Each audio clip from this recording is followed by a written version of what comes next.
Hey there. Welcome to my corner of the internet again, where I talk about art.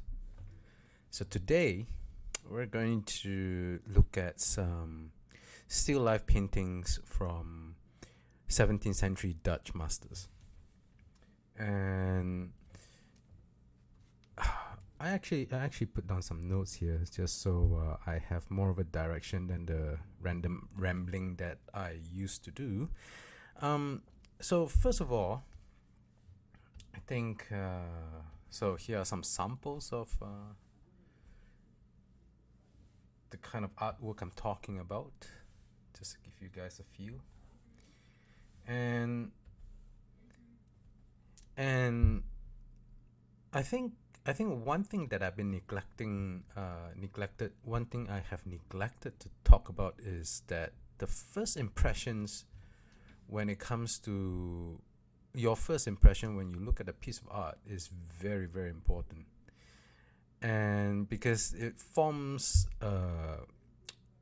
what you really feel towards the piece of painting, and then typically you would work backwards to find out what you feel about it. And so when I first see this painting in my career as an artist, my first impression was, what the beep? And when I work backwards on on um, on that feeling, it mostly boils down to the fact that I don't think I'll ever be able to paint anything like this, you know. And uh, well, for one thing, all this fruits that this Dutch painters paint, right? If I were to sit down and do this challenge, the they would have been rotted by the time I even get anywhere close to this.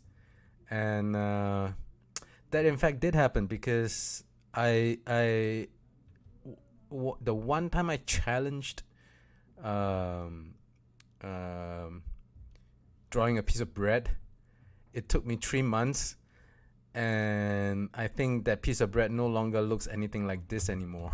Yeah. So anyway, enough about that. Uh, when we look at this, I really love this particular painting, so I think we're going to spend some time on this today. And I might actually leak this into another session, just because there's so much to talk about. Okay, so first, maybe some practical aspect of art and art painting, because art is actually science, and don't let anyone tell you otherwise.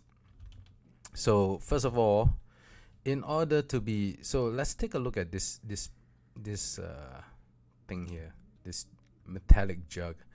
In order to be able to recreate this very metallic feel on a canvas, we have to actually know what metal is doing, like what makes metal metal. And what makes metal is really the strength of the reflection. As you can see here, so look at this piece here, that I am just marking out, these two spots. Look at how rough the reflection is. You can tell that there's reflection, but in this panel it's pretty rough. But then when it's when on this panel, the grape here is like right next to just like sitting right on top of the piece of metal. You can see much more clearly the shape of the grapes. So this and this combined gives a sense that the metal is not, it's more burnished, like it's brushed, right? It's brushed metal. And this is further reinforced by, and that feeling is reinforced by this piece here, and you can see how the reflection is has a brushed look. Now let's hop over to this painting here. This is a different kind of metal. Oops. This is a different kind of metal. This is way more shiny and way more reflective. So one, look at how clear this reflection is. I actually don't know whether you'd actually find something like this in the 17th century, but look at how clear this reflection is. Hey, now that I look at it, what is it reflecting? What's this? This doesn't look like an orange.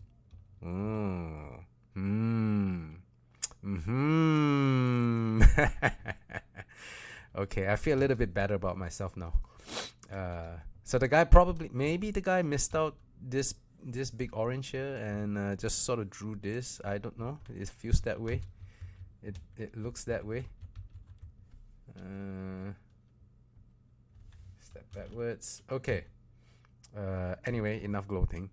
But you can see how sharp how clear the reflection is. And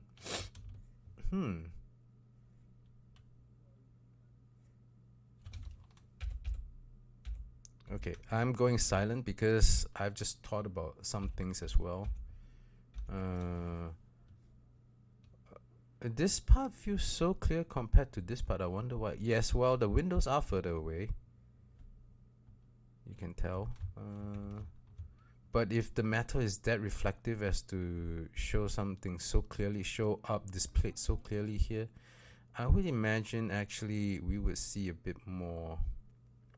I would imagine the shape would be a little bit sharper. But maybe it's more of a composition decision. I am not too certain. Anyway, the main thing is we can feel very clearly how reflective the metal is.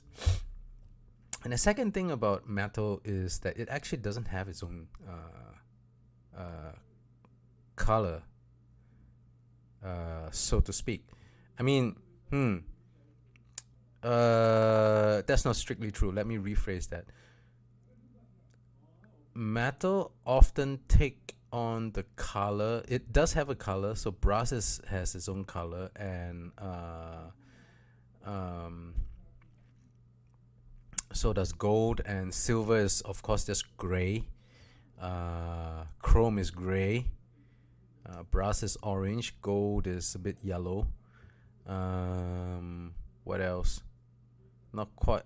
I think iron is dark gray. But in any case, pewter is dark gray too, I think. In any case, what really sells a piece of metal is actually the reflection, not the color. And in 3D, a lot of back in my day, before all this was more understood, I think every amateur 3D artist struggled a lot with metal because we couldn't get it to look right. And the reason has to do with the fact that something doesn't look like metal unless it's reflecting an environment around it. So quite often, if we want to paint metal and to sell the metal, we actually have to, on the surface of the object, paint the reflection of the object. And you can see here that the artist has taken care to warp the reflection along the surface of the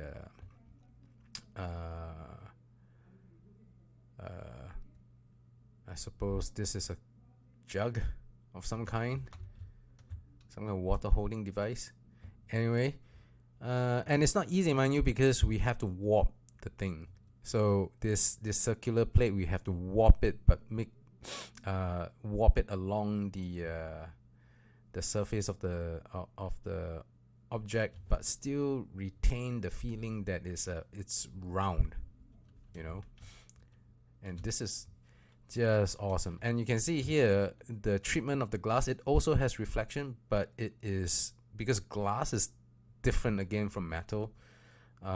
It will have reflection, but part of the light is a lot of the light, instead of metal where it reflects everything outwards, glass will let some light through. So the shape that we get is a lot less not blur, but not as clear. Like the colors are not as clear. The colors take on more of the color of the glass than it does reflect its own color on the surface. And also, actually, now that I think about it, when I was searching for pieces to work on here today, to talk about today, I found some guys who use this all these old Dutch still life paintings as like reference materials, and then did like 3D pieces out of it, and they are very good. And the only way I could tell them apart was that, you know, this canvas feel behind the feeling of paint on canvas here. So if they actually went in and did some photo touch-ups to get this feeling, then I don't know if I can tell it apart for sure. Yeah. But let's go back to this thing again. So this is amazing, because, well, not just that, and this too, this is also amazing. Like, so there is a it's not so obvious here, but definitely in the grapes you could feel like an inner glow coming from the grapes, right? Look, it looks so lifelike, it looks so fresh, and it looks like, and oh my god, look at this cherry. Look at this cherry. It really does have that. It has that inner glow. So first of all, this inner glow, in 3D we call it subsurface scattering. And what happens is that there are some materials where light will hit the object, and some of the light will penetrate the object because it's not completely solid like a piece of wood. And then what happens is that the light will bounce around inside the object, on the surface of the object, before it escapes out through the surface of the object again, because the object is not so solid as to block all light from entering and escaping. So subsurface scattering refers to when light goes in to an object, bounce around, then goes back out. And you can see this in your fingertip. If you hold it up to the light, you should be able to see like as if there's like light, there's like a glow coming from behind your fingertip as well. So this is what's happening here. You can see like there's almost like a sort of like a transparent glow to this section, and you can see it here as well. You can sort of see it here too, here. And in the grape, you can definitely feel it here. It's like as if it's kind of translucent, and then there's a little bit of glow in it, you know. And the technical way to achieve this is basically you have this darker area, and then a very strong highlight to suggest powerful light source coming in. And then this part, you take this color but lighter. And how saturated is this? Let's take a look. Okay, definitely a little bit less saturated than this part. Is definitely less saturated than this part here. And then kind of just rub out the details, so there's not that much strokes in it, but just leave a little bit, just to simulate the feel like there are some parts where the light can't get through. And then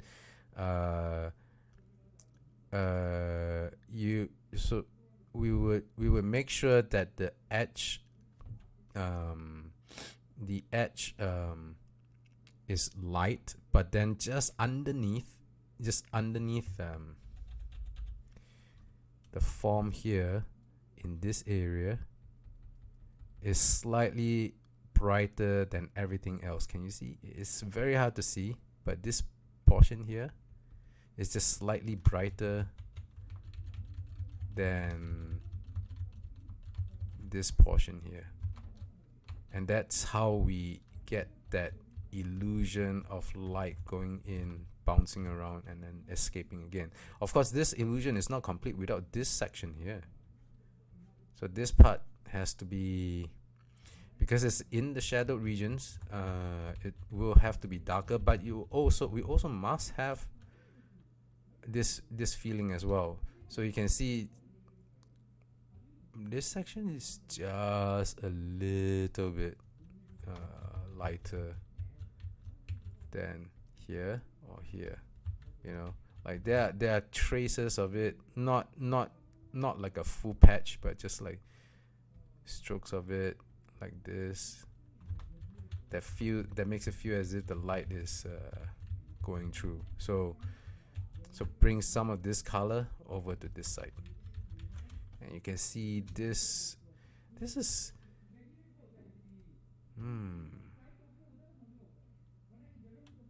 I wonder what this is. Okay, well, anyway, and